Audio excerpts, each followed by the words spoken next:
Hello and welcome to the Hindu Analysis Prelims Special. Today we shall be discussing the newspaper of the 23rd of February. So coming to the first discussion.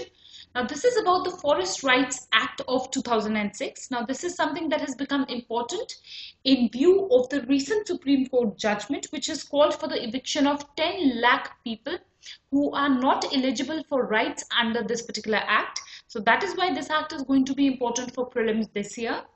Now, first and foremost, you need to know that this act is also known as the Scheduled Tribes and Other Forest Dwellers Recognition of Forest Rights Act of the year 2006.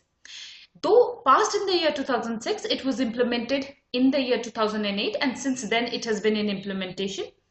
Another thing that you need to know is the objective of this particular act. Now, the objective was to ensure legal recognition of the rights of traditional forest dwelling communities over land and other resources in the forest areas. Another thing that you need to know is that this was aimed at correcting the injustice that was caused by the forest laws. Now here you need to know that since the British times itself, it is the forest dwellers who have been subject to tremendous injustice due to a number of forest laws. Time and again they have been removed from forest areas, as a result of which a number of times they have suffered. Their source of livelihood is what has been taken away from them. This was something that even continued in the aftermath of independence. So to control all of that, this act, the Forest Rights Act of 2006, is what came into existence, and this is also known as a Watershed Act because it was the first time that the rights of these scheduled tribes and the forest dwellers is what was acknowledged. So this is the importance of the Forest Rights Act. Next, what is important is the eligibility criteria. Now, first and foremost, under this particular act, the rights will be given to those who primarily reside in forests. The second criteria is that those who depend on forest and forest land for livelihood.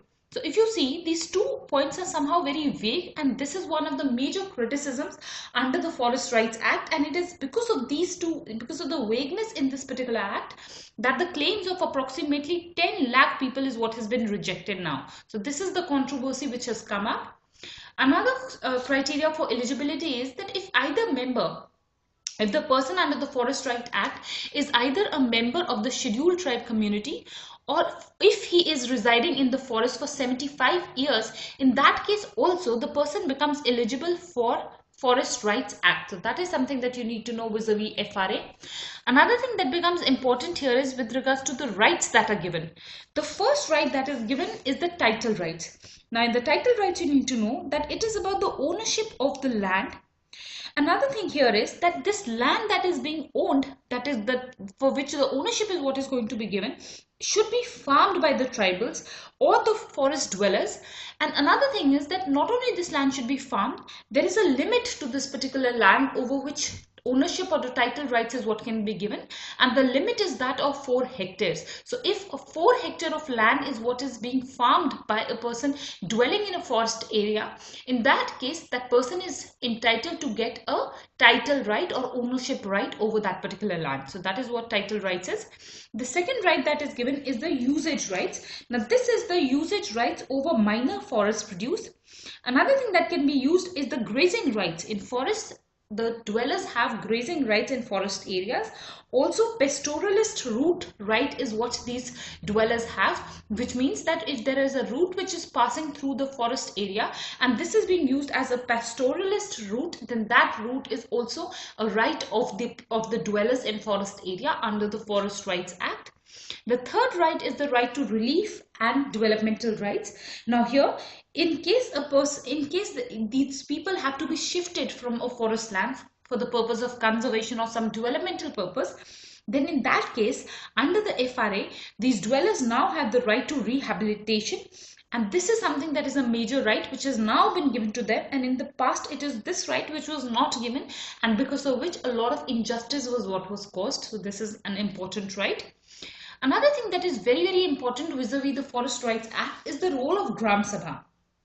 Now, if it is these rights is what is to be given to the dwellers in forest areas, then the first recognition of this right is what is done by the Gram Sabha there.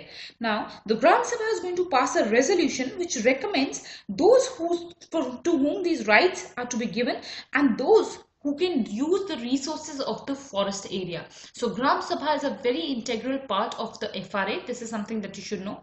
Now, once the Gram Sabha has passed a resolution, this is not immediately accepted. Rather, this is further screened at the subdivision level and then at the district level. The screening is what is done by a committee which is known as the screening committee. Now, the screening committee consists of 6 members. 3 out of these 6 members are officials, are the government officials, and 3 out of them are elected members of the local body.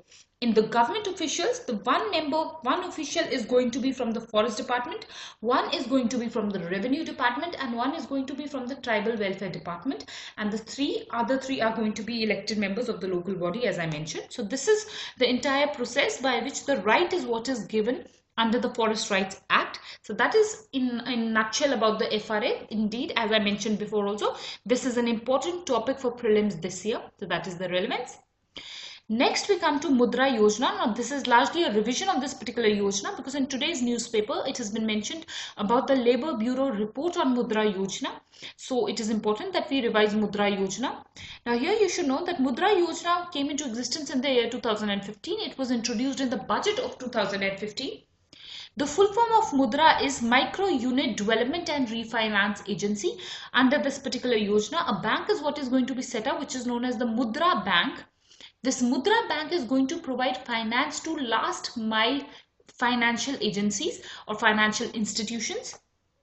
And the purpose is what is going to be to support entrepreneurship of the scheduled caste, scheduled tribe and OBC categories in the micro, small and medium enterprise sector. So entrepreneurship is something that Mudra Yojana is promoting.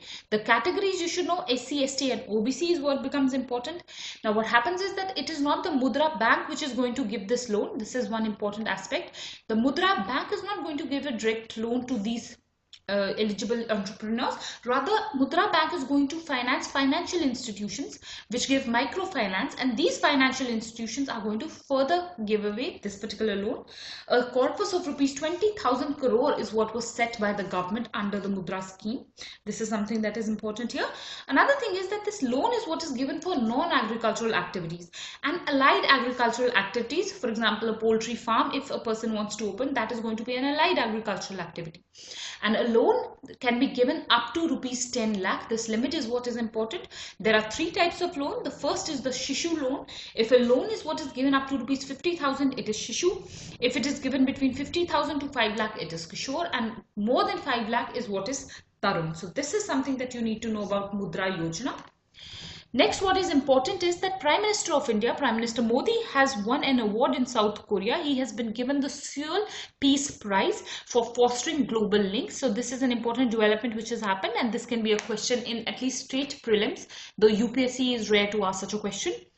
Another thing that you should know is that he has won a prize money of rupees 1.42 crore, which has been dedicated to the Namami Gange program. So this is something that is important, and it has been for his contribution to international cooperation and fostering global economic growth. So that is the reason for this particular award, and this is important for us. Next, which is something that is very important, is with regards to the world's largest bee, which is a giant insect roughly the size of a human thumb.